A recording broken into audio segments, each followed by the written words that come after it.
Guidelines ಇಲ್ಲದೆ ಒಳ್ಳೆಯ ರೈತರನ್ನು ಆರಿಸಿ ಆ ಗುರುಕುಲಗಳನ್ನು ಅಥವಾ ಆ ಕೃಷಿ ಪಾಠಶಾಲೆಗಳನ್ನು ನಡೆಸು. ಇದು ದೇಶದಲ್ಲೇ ಮೊಟ್ಟ ಮೊದಲೇತು. ಈಗ ತಾವು ಮಾಡ್ತಾ ಇರುವಂಥ ಪ್ರಯೋಗ ದೇಶದಲ್ಲೇ ಮೊಟ್ಟ ಮೊದಲೇತು. ಈಗೇನು ಕೃಷಿ ಆಶ್ರಮಗಳನ್ನು ತಾವು ಮಾಡ್ತಾ ಇದ್ದೀರಲ್ಲ, ಆಲ್ರೆಡಿ ಇದೆ. ಇದನ್ನೇ ಸ್ವಲ್ಪ ಸುಸೂತ್ರವಾಗಿ ತರಬೇಕಾಗಿತ್ತು ಅಂತಂದರೆ ಇವನ್ನೆಲ್ಲ ಮಾಡಬೇಕಾಗತ್ತೆ. ಆಮೇಲೆ ಈ NPKಗಳು ಏನು, ಈ ಪರಿಕರಗಳನ್ನು ತಯಾರಿಸುವ ವಿಧಾನ ಏನು, ಇವೆಲ್ಲವನ್ನು ಅವನಿಗೆ ಪರ್ಫೆಕ್ಟ್ ಆಗುವಂತೆ ಕಲಿಸ್ಬೇಕು. ಈ 16 ಪ್ರಕಾರದ ಸೂಕ್ಷ್ಮ ಅನ್ನದ್ರವ್ಯಗಳು, ಪೋಷಕಾಂಶಗಳಂತ ಏನು ಇರ್ತೀವಲ್ಲ, ಅವು ನೈಸರ್ಗಿಕವಾಗಿ ಯಾವ ಯಾವ ಪದಾರ್ಥಗಳಲ್ಲಿವೆ ಅವುಗಳನ್ನು ಆತ ಹೇಗೆ ಹೊರತೆಗೆಯಬೇಕು, ತೆಗೆದು ಭೂಮಿಗೆ ಹಾಕಬೇಕು, ಕ್ರಿಮಿನಾಶಕಗಳು ಮತ್ತು ಕಳೆನಾಶಕಗಳು ಇವುಗಳನ್ನು ನೈಸರ್ಗಿಕವಾಗಿ ತಯಾರಿಸುವಂಥ ವಿಧಿವಿಧಾನಗಳು ಏನು, ಇವುಗಳನ್ನೆಲ್ಲ ಪಾಠ್ಯಕ್ರಮದಲ್ಲಿ ತರಬೇಕಾಯ್ತು ಅಂತಂದ್ರೆ ಇವೆಲ್ಲವುಗಳನ್ನು ಸಹಿತ ಪ್ರಯೋಗಶಾಲೆಗಳಲ್ಲಿ ಸಿದ್ಧ ಮಾಡಬೇಕು ಅಂತ ಕೇಂದ್ರದಲ್ಲಿ ನಾವು ಒಂದು ಸಾರಿ ಕೂತಿದ್ದೀವಿ. ಸಾವಯವ ಕೃಷಿಯನ್ನು BScಯಲ್ಲಿ ಅಳವಡಿಸಬೇಕು, MScಯಲ್ಲಿ ಅಳವಡಿಸಬೇಕು ಅಂತ ಎಲ್ಲರೂ ನಿರ್ಣಯ ಮಾಡಿದ್ರು. ಆಯ್ತು, ಪಾಠ್ಯಕ್ರಮ ಮಾಡೋಣ. ಅದರಲ್ಲಿ ಕೆಲವರಿಗೆ ಹೇಳಿದ್ದೀವಿ, ಈಗೇನು ಸಾವಯವ ಕೃಷಿಯಲ್ಲಿ ಕೆಲಸ ಮಾಡ್ತಾ ಇದ್ದಾರೆ ಆ ಜನರು ಜೀವಾಮೃತ ತಗೊಳ್ರಿ, ಗೋಮೂತ್ರ ಅರ್ಕ ತಗೊಳ್ರಿ, ಬೇರೆ ಬೇರೆ ಏನೇನು ಪರಿಕರಗಳನ್ನು ಮಾಡ್ತಾರೆ ಇವನ್ನೆಲ್ಲ ತಗೊಂಡು ಈ ಸರ್ಕಾರಿ ಕಾಲೇಜುಗಳಲ್ಲಿ ಅಥವಾ ಯೂನಿವರ್ಸಿಟಿಗಳಲ್ಲಿ ಲ್ಯಾಬ್ಗಳಿವೆ, ಆ ಲ್ಯಾಬ್ಗಳಲ್ಲೆಲ್ಲ ಟೆಸ್ಟ್ ಮಾಡ್ರಿ ಅಂತ ನಾವು ಅವ್ರಿಗೆ ವಿನಂತಿ ಮಾಡ್ಕೊಂಡಿವಿ. ಅವ್ರು ಎಷ್ಟು ದುಷ್ಟರಿದ್ರು ಅಂದ್ರೆ ಇವನ್ನೆಲ್ಲ ತಗೊಂಡು ಹೋದ್ರು, ಟೆಸ್ಟ್ ಮಾಡಿದ್ರು, ಇದ್ರೊಳಗೆ ಏನೂ ಇಲ್ಲ ಅಂತ ಡಿಕ್ಲೇರ್ ಮಾಡಿದ್ರು. ನಾನು ಹೇಳಿದೆ ಅವ್ರಿಗೆ ಏನೂ ಇಲ್ಲ ಅಂತಾನೆ ಇಟ್ಕೊಳ್ಳೋದು. ಏನೂ ಇಲ್ಲ ಅಂದ್ರೆ ಇವನ ಬೆಳೆಗಳು ಹೇಗೆ ಬರ್ತವೆ? ಇವ ಏನೂ ರಾಸಾಯನಿಕ ಘಟಕಗಳನ್ನೇ ಬಳಸಿಲ್ಲ. ನೀವು ಈ ಜೀವಾಮೃತದಲ್ಲಿ ಏನೂ ಇಲ್ಲ, ಗೋಕೃಪಾಮೃತದಲ್ಲಿ ಏನೂ ಇಲ್ಲ, ಅಥವಾ ಈ ದಶಪರ್ಣಿಯಲ್ಲಿ ಏನೂ ಇಲ್ಲ, ಆಗ್ನೇಯಾಸ್ತ್ರದಲ್ಲಿ ಏನೂ ಇಲ್ಲ ಅಂತ ನೀವು ಒಂದು ವೇಳೆ ಅನ್ನೋದಾದ್ರೆ ಈ ರೈತ ಮಾಡ್ತಾ ಇದ್ದಾನಲ್ಲಿ ಇದಕ್ಕೇನು ಅರ್ಥ ಅಂತ ಹೇಳಿದಾಗ ಎಲ್ಲರಿಗೂ ಬಾಯಿ ಬಂದಾಯ್ತು. ಕೊನೆಗೆ ಎಲ್ಲಿಗೆ ಬಂತು ಅಂದ್ರೆ ಇಲ್ಲ ಅವ್ನು ಮಾಡಿಬಿಡೋಣ ಸಿಲೆಬಸ್ ಅಂತ 10 ಸಾರಿ ಕೂಡ್ಬೇಕಾಯ್ತು ಅದ್ರ ಸಲುವಾಗಿ. ಒಂದು ಕಮಿಟಿ, ಒಬ್ರು ವೈಸ್ ಚಾನ್ಸಲರ್ ನಮ್ಮವರೇ, ನಾವು ಹೇಳಿದೆವು ಅವ್ರಿಗೆ, ಇವ್ರನ್ನ ನೀವು ಆ ಕಮಿಟಿ ಚೇರ್ಮನ್ ಮಾಡ್ರಿ. ನಮ್ಗೆ ಯಾರಿಗೆ ಆಗಕ್ಕೆ ಬರಂಗಿಲ್ಲ, ನಾವು ಕ್ವಾಲಿಫೈಡ್ ಅಲ್ಲಲ್ಲ. ನೀವು ಎಷ್ಟೇ ತಜ್ಞರು ಇರ್ಬೋದು, ಆದ್ರೆ ಅವ್ರಿಗೆ ಬೇಕಾದದ್ದೇನಪ್ಪ ಸರ್ಟಿಫಿಕೇಟ್. ನಾವು ಹಿಂಗಾಗಿ ಅದ್ರಾಗ ಫೇಲ್. ಆದ್ರೆ ನಮ್ಮಂಥ ರೈತರು ಏನಿದ್ದೀವಲ್ಲ, ರೈತರನ್ನ ಬಿಟ್ಟು ಅವ್ರಿಗೇನು ಮಾಡಕ್ಕೆ ಬರ್ತಿರ್ಲಿಲ್ಲ. ಆದ್ರೆ ಸಾವಯವದ ಬಗ್ಗೆ ಒಲವು ಇರೋದು ಬೇಡ, ದ್ವೇಷ ಇಲ್ದಂಥವ್ರನ್ನ ತಗೊಳ್ರಿ ಅಂತ ಹೇಳಿದ್ವಿ. ಕಡೆಗೆ ಒಲವಿದ್ದಂಥ ಸೈಂಟಿಸ್ಟ್ಗಳಿಗೆ ಬಿಟ್ಟು ಬಿಡ್ರಿ, ನೀವು ಅವ್ರು ಇರುವುದಿಲ್ಲ ಅಂತ ತಿಳ್ಕೊಳ್ರಿ. ಆದ್ರೆ ಇದ್ರ ಬಗ್ಗೆ ದ್ವೇಷ ಮಾಡಲಾರ್ದಂಥ ಸೈಂಟಿಸ್ಟ್ ಏನದ ಅಂಥವ್ರನ್ನ ತಗೊಂಡ್ರು. ಅದರಲ್ಲಿ ದೊಡ್ಡ ದೊಡ್ಡ ಅಧಿಕಾರಿಗಳು ಸೇರಿದ್ರು, 10-12 ಸಭೆಗಳನ್ನು ಮಾಡಿದ್ರು. ಮಾಡಿ ಪಾಠ್ಯಕ್ರಮ ತಯಾರಾಯಿತು. ಆಗ ಸರ್ಕಾರಕ್ಕೆ ಸಲ್ಲಿಕೆ ಆಯಿತು. ಇಂಪ್ಲಿಮೆಂಟೇಷನ್ ಹೇಗೆ ಮಾಡಿದ್ರು ಅಂದ್ರೆ ಅದೊಂದು ಸಬ್ಜೆಕ್ಟ್ ಮಾಡಿ ಆಪ್ಷನಲ್ ಸಬ್ಜೆಕ್ಟ್ ಅಂತ ಒಗೆದ್ಬಿಟ್ಟು. ಆಪ್ಷನಲ್ ಸಬ್ಜೆಕ್ಟ್ ಅಂತ ಅದನ್ನು ಕಲಿಸೋರೇ ಯಾರು, ಇಲ್ಲಿ ಶಾಲೆಯಾಗ ಅದನ್ನು ತಗೊಳ್ಳೋರು ಯಾರು? ಯಾರಾದರೂ ಕಲಿಸೋರು ಇದ್ರಂದ್ರೆ ಅದನ್ನು ತಗೊಳ್ತಿದ್ರು. ಶಾಲೆಯೊಳಗಿದ್ದವ್ರು, ಕಾಲೇಜ್ನಾಗ ಇದ್ದವ್ರು ಅಂದ್ರು ಇದು ನನ್ನ ಸಬ್ಜೆಕ್ಟ್ ಅಲ್ಲ ಅಂತ ಎಲ್ಲರೂ ಅಂದರು. ಕಲಿಸೋರು ಯಾರು ಆ ಸಬ್ಜೆಕ್ಟ್ ತಗೊಳ್ತಾ ಇದ್ರು. ನಾವೇನು ಹೇಳಿದ್ದೀವಿ ಅವ್ರಿಗೆ, ಇದನ್ನ BScಗೆ, MSc ಮತ್ತು PhD 3ಕ್ಕೂ ಕಂಪಲ್ಸರಿ ಸಬ್ಜೆಕ್ಟ್ ಅಂತ ಇಡ್ಬೇಕು. ನೀವು ಈಗಿರುವಂಥ ಪ್ರಾಧ್ಯಾಪಕರಿಗೆ ನೀವು 4 ತಿಂಗಳು 3 ತಿಂಗಳು ಇವುಗಳ ಬಗ್ಗೆ ಟ್ರೈನಿಂಗ್ ಕೊಡ್ರಿ, ಕೊಟ್ಟು ಅವ್ರಿಗೆ ಪ್ರಮೋಟ್ ಮಾಡ್ರಿ ಅಂತ ಹೇಳಿದ್ದೀವಿ. ಯಾವಾಗಾಗುತ್ತೋ ಏನು ದೇವರೇ ಬಲ್ಲ. ಅದಕ್ಕೆ ನಾವು ಏನಾದರೂ ಮಾಡ್ಬೇಕಾದ್ರೆ ನಾಗಭೂಷಣ್ರಿ ಇವೆಲ್ಲ ಅಂಶಗಳನ್ನು ಗಮನಿಸ್ಕೊಂಡು, ಇವು ಕೃಷಿ ಪಾಠಶಾಲೆಗಳಂದ್ರೆ ಇವು ಸರ್ಕಾರಿ ಶಾಲೆಗಳೇ ಆಗೋ ಇಂದಿಲ್ಲ ನಾಳೆ. ಹಾಗಾಗ್ತಾ ಇರುವಾಗ ನಮ್ಮ ರೈತ ಅವರ ದಶೆಯಿಂದಾಗಿ ರೈತರು ಕೆಡಬಾರ್ದು. ರೈತ ಏನು ನಮ್ಮಲ್ಲಿ ಎಲ್ಲ ನಮೂನೆ ರೈತರದಾರ, ನಿಮ್ಗೆ ಗೊತ್ತೈತಲ್ಲ. ರೈತರಿಂದ ಭಾಳ ನಮೂನೆ ರೈತರದಾರ. ಯಾರ ಒಬ್ಬಿಬ್ಬರು ಕೆಟ್ಟ ಮಾಡಿದ್ರು ಅಂದ್ರೆ ಇಡೀ ಕ್ಷೇತ್ರಕ್ಕೆ ಹೆಸರು ಬರ್ತದೆ, ಕೆಟ್ಟ ಹೆಸರು ಬರ್ತೈತೆ. ಆದ್ರಿಂದ ಇದನ್ನು ಒಳ್ಳೆ ಏನಪ್ಪ ಈ ಸರ್ಕಾರ ಏನ್ಯಾಕೆ ಮಾಡಲ್ದು ಬಿಡಲ್ದ, ನಾವರ ನಮ್ಮ ಕೆಲಸ ಇದನ್ನು ನೀಟಾಗಿ ಮಾಡ್ಕೊಂಡಲ್ಲ. ಮುಂದೆ ಅವ್ರಿಗೆ ಅನ್ನಿಸ್ಬೇಕು, ಇಲ್ಲ ಇವುಗಳನ್ನು ಪಾಠಶಾಲೆಗಳಾಗಿ ನಾವು ಪರಿವರ್ತನೆ ಮಾಡಬೇಕು. ಈ ಕೃಷಿ ಚಟುವಟಿಕೆಗಳಿಗೆ ಕೃಷಿ ಕಾರ್ಯಕರ್ತರನ್ನು, ಕೃಷಿ ಕಾರ್ಮಿಕರನ್ನು ಕೃಷಿಗಾಗಿ ಬೇಕಾಗುವಂಥ ವ್ಯವಸ್ಥಾಪಕರನ್ನು ಮತ್ತು ತಂತ್ರಪೂರಿತ ವ್ಯಕ್ತಿಗಳನ್ನು ನಿರ್ಮಾಣ ಮಾಡಬೇಕಾಯ್ತು ಅಂತಂದ್ರೆ ನಮ್ಮ ಶಾಲೆ ಕಾಲೇಜುಗಳಲ್ಲಿ ಮಾಡಲಿಕ್ಕೆ ಇವತ್ತಿನ ದಿವಸರ ಯಾವುದೇ ವ್ಯವಸ್ಥೆ ಇಲ್ಲ. ಇವುಗಳು ಕೃಷಿ ಆಶ್ರಮಗಳಲ್ಲಿ ಮಾಡಲಿಕ್ಕೆ ಸಾಧ್ಯ ಐತಿ. ಈ ರೀತಿಯಿಂದ ಮಾಡಿದರೆ ಆಗ್ಬೋದು ಅಂತ ನನಗನ್ನಿಸುತ್ತೆ. ಪ್ರಯತ್ನ ಮಾಡೋಣ. ಒಳ್ಳೆಯ ಅಧಿಕಾರಿಗಳಿದ್ದಾರೆ ಕೆಲವು ಜನ, ಅವ್ರು ಇದನ್ನು ಸಪೋರ್ಟ್ ಮಾಡ್ತಾರೆ. ನಮ್ಮ ಅಶೋಕ್ ದಳವಾಯಿ ಅಂಥವ್ರು ಒಳ್ಳೆಯವರು ಸಾಕಷ್ಟು ಜನ ಇದ್ದಾರೆ. ಅವ್ರಿಗೆ ಸಪೋರ್ಟ್ ಮಾಡಿದರೆ ಅವರು ಹೋಗಿ ಸರ್ಕಾರಿ ತಂತ್ರದಲ್ಲಿ ಇದನ್ನು ಮಾಡಲೇಬೇಕು ಅಂದ್ರೆ ಮಾಡ್ತಾರೆ, ಆಗುತ್ತೆ ಅಂತ ಅನಿಸುತ್ತೆ. ಆದ್ದರಿಂದ ಕೃಷಿ ಆಶ್ರಮದವರೆಲ್ಲರೂ ಇದು ಕೇವಲ ತೋರಿಕೆಗಾಗಿ ಆಗದೆ ನಾವು ಜವಾಬ್ದಾರಿಯಿಂದ ನಮ್ಮ ಕಾರ್ಯ, ಸರ್ಕಾರ ಏನೇ ಮಾಡಲಿ ಬಿಡಲಿ, ಆದರೆ ನಾವು ಮಾತ್ರ ನಮ್ಮ ಕೃಷಿ ಆಶ್ರಮಗಳನ್ನು ಗುರುಕುಲಗಳನ್ನಾಗಿ ಆಗಲಿ ಪಾಠಶಾಲೆಗಳನ್ನಾಗಿ ಆಗಲಿ ಮಾಡೋದಾಗಿತ್ತು ಅಂತಂದ್ರೆ ಈ ರೀತಿಯ ಒಂದು ಪಾಠ್ಯಕ್ರಮವನ್ನು ತಾವೇ ಕೂತ್ಕೊಂಡು ನಿರ್ಮಾಣ. ಇನ್ನೊಂದು ಸಾರಿ ಅದ್ರ ಬಗ್ಗೆನೇ ಈ ಪಾಠ್ಯಕ್ರಮದ ಕುರಿತನ ಒಂದು ಕಡೆ ಕೆಲವು ಜನ ತಜ್ಞರು ಕೂತು ಒಂದು ಕಂಟೆಂಟ್ ತಯಾರು ಮಾಡಿ, ಈಗ ಹೇಗೆ ತಾವು ಇದಕ್ಕೆ ಮಾಡಿದಿರಿ ಒಣಬೇಸಾಯಕ್ಕಾಗಿ ಒಂದು ಕಂಟೆಂಟ್ ತಯಾರು ಮಾಡಿ ಅದರಲ್ಲಿ ಇನ್ನೊಂದಿಷ್ಟು ಹಾಕಬೇಕಾಗತ್ತೆ.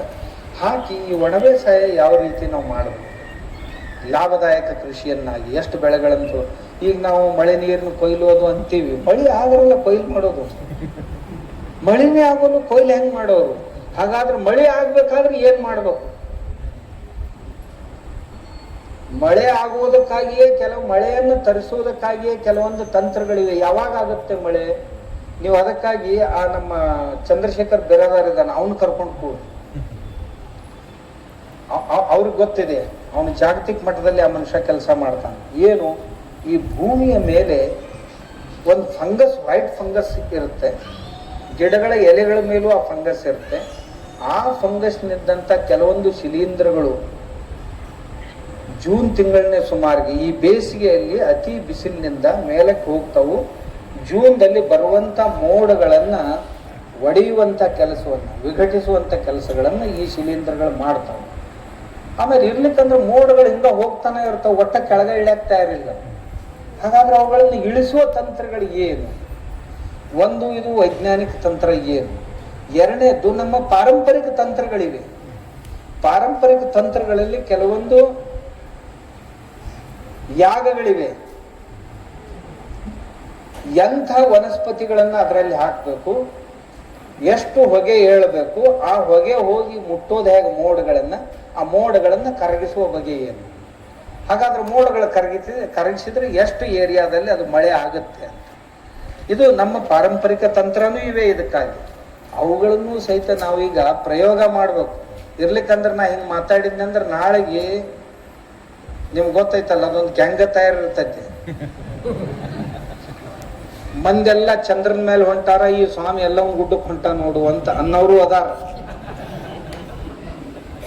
ತಿಳಿತ ನಮ್ಮ ಕಡೆ ಎಲ್ಲಮ್ಮನ ಗುಡ್ಡ ಅಂದ್ರೆ ಇಲ್ಲೇ ಐತಿ.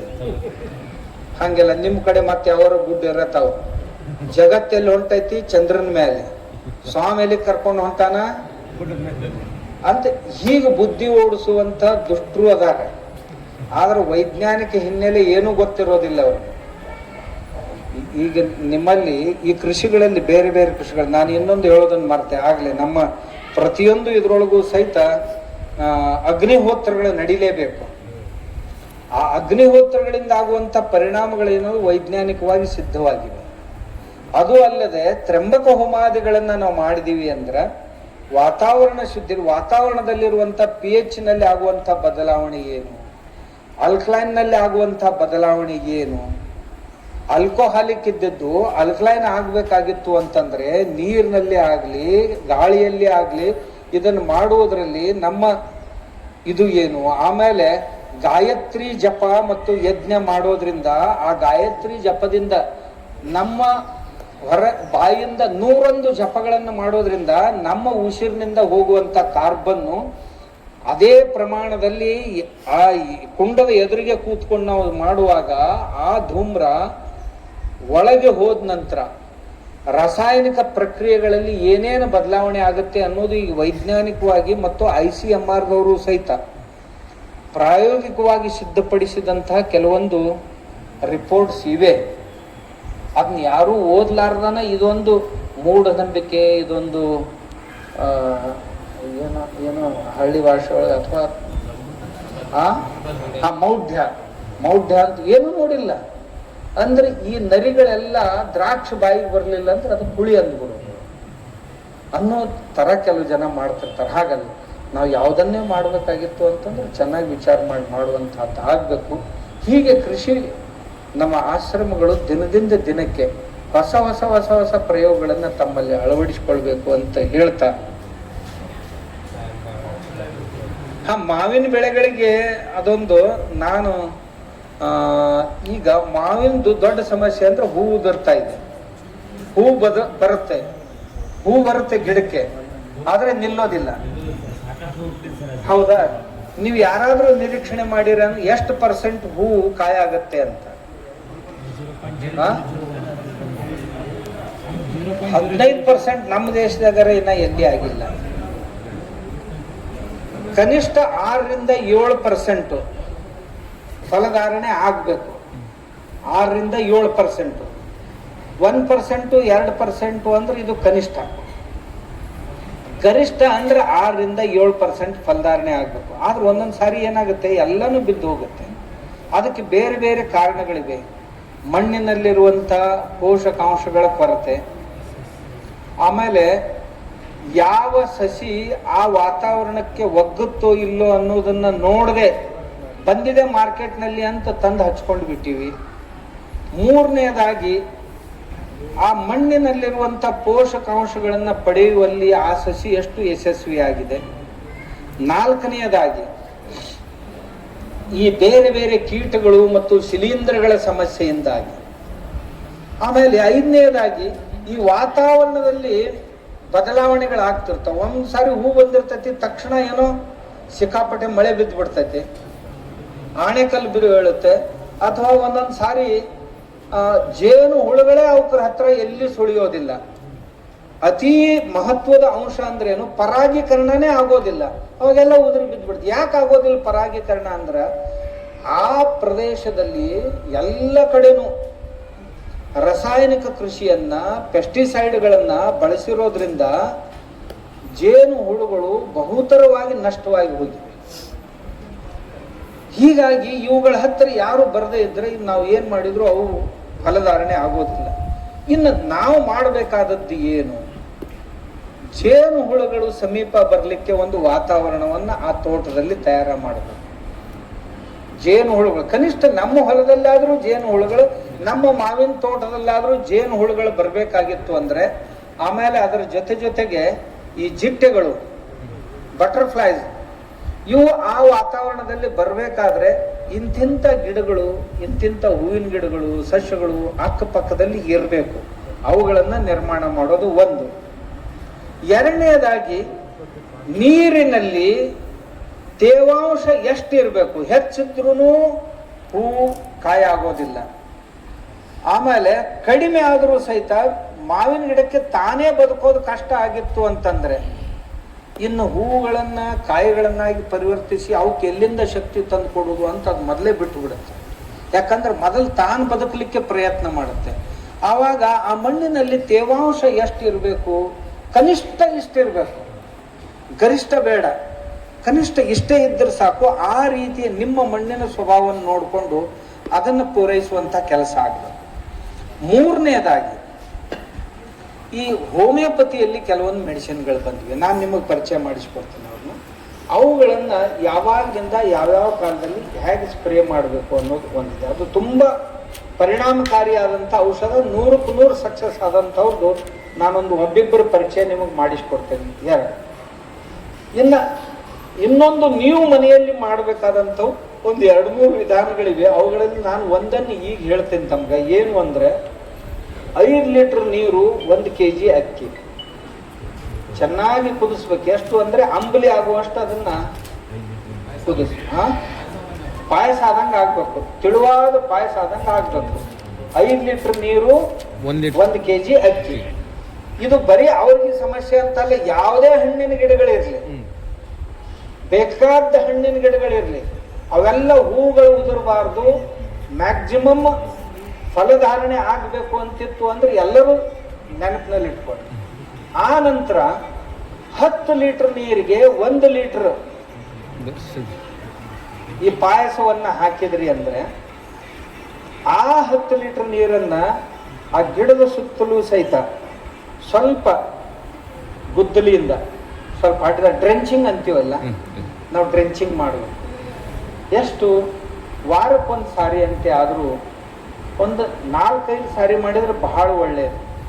ಇಷ್ಟು ಡ್ರೆಂಚಿಂಗ್ ಮಾಡಿದ್ರಿ ಅಂದ್ರೆ ಯಾವ ಹೂಗಳು ಉದುರೋದು. ಇದು ಅಲ್ಲದೆ ಇನ್ನೊಂದೆರಡು ವಿಧಾನಗಳಿವೆ, ನಾನು ನೋಡಿ ಹೇಳ್ತೇನೆ. ನಾ ಈಗ ಗೊತ್ತಿದೆ ಹೇಳೋದ್ರೊಳಗೆ ಹಿಂದ್ಮುಂದೆ ಪ್ರಮಾಣದಲ್ಲಿ ಹಿಂದ್ಮುಂದಾಯ್ತು, ನಾನು ಬರೆದಿಟ್ಟಿದ್ದೀನಿ, ನಾವು ಅದನ್ನ ಮಾಡಿದ್ದೀವಿ, ಅದರ ಪ್ರಯೋಗ ಮಾಡಿದ್ದೀವಿ. ಅವುಗಳನ್ನು ಇದು ಒಂದು ಮಾಡಿ ನೋಡ್ರಿ ಸಾಕೀಗ. ಮತ್ತೆ 2-3 ಅದು ಒಂದು ಕೂಡಲೇ ಮನುಷ್ಯನಾಗ ಗೊಂದಲಾಗಿ ಇದನ್ನೊಂದು ಮಾಡೋದು ಅದನ್ನೊಂದು ಮಾಡೋದು, ಇದು ಹೋತು ಅದು ಹೋತು, ಹಿಂಗೆ ಆಗೋದು ಬೇಡ. ನೋಡಿದ್ರಲ್ಲ ಸ್ನೇಹಿತರೆ, ಕೃಷಿ ಬಗ್ಗೆ, ರೈತರ ಬಗ್ಗೆ ಪರಮ ಪೂಜ್ಯರಿಗೆ ಇರುವಂತಹ ಕಾಳಜಿಯನ್ನು. ಈ ದೇಶದಲ್ಲಿ ಯಾವುದಾದ್ರೂ ಒಂದು ಮಠ ಕೃಷಿಕನ ಬಗ್ಗೆ ಧ್ವನಿ ಎತ್ತುತ್ತೆ ಅಂದರೆ ಅದು ಕನ್ನೇರಿ ಮಠ. ಆದ್ದರಿಂದ ದಯಮಾಡಿ ಪರಮ ಪೂಜ್ಯರ ಆಶಯಕ್ಕೆ ನಾವೆಲ್ಲರೂ ಸ್ಪಂದಿಸೋಣ. ಹೆಚ್ಚು ಹೆಚ್ಚು ಗುರುಕುಲಗಳನ್ನು, ಕೃಷಿ ಗುರುಕುಲಗಳನ್ನು ಅಥವಾ ಕೃಷಿ ಪಾಠಶಾಲೆಗಳನ್ನು ಸ್ಥಾಪಿಸಿ ಪರಮ ಪೂಜ್ಯರ ಆಶಯವನ್ನು ನಾವು ಈಡೇರಿಸೋಣ ಹಾಗೂ ನಮ್ಮ ಕೃಷಿಕನು ಸಬಲ ಆಗಲಿಕ್ಕೆ ಸಹಕಾರ ನೀಡೋಣ.